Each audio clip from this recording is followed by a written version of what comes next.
What else is going to happen to our society if we allow the government to destroy the whole economy, the future, the education of our children? In the communist system really wanted to separate us. It was not called social distancing, but practically it was the same idea and the same logic, not to let us go together to talk and potentially to prepare a revolution to destroy communism. The encroachment of our individual rights has been going on for a lot longer. This is just maybe the final stage of this plan, because there is a plan behind this. You know, there must be a plan behind this when it turns out that the pandemic isn't a pandemic, but it's just something like the common flu, and when it turns out these people who are telling us about these PCR tests are lying to us. So the next question, of course, is who's doing this for what purpose? You know, that Pam, she was always so easy to get along with. Just went along with whatever, never raised a fuss about anything, didn't make anybody mad.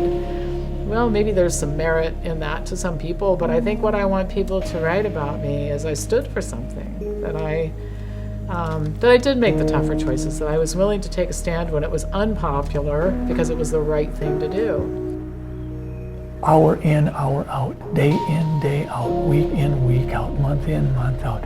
One story after another, one piece of bad news after another, one more sensationalized headline. It's almost like we're slowly being beaten down until we get to a point where we say, "Uncle, I give up. I'll drink the Kool-Aid." I want people to feel free again,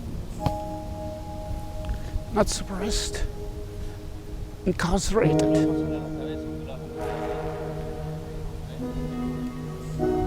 Welcome to the machine. I mean, here we are. Welcome to this giant globalist blob that involves massive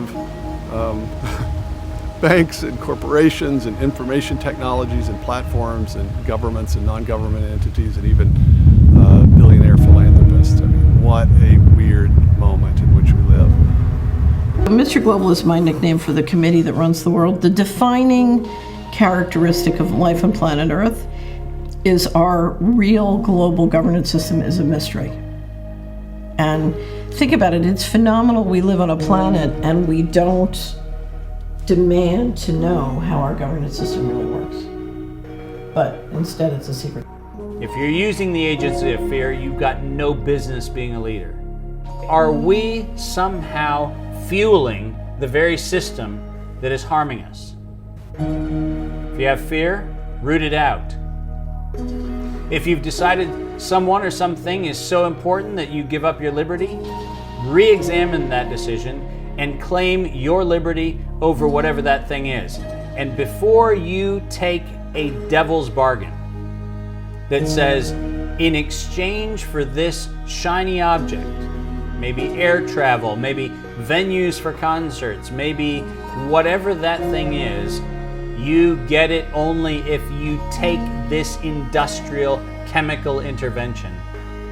Ask yourself the question, will you be a fully functioning human being at the end of that transaction?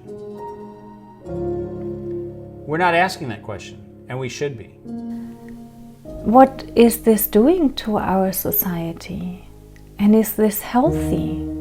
Does this have anything to do with health or solidarity? I don't think so.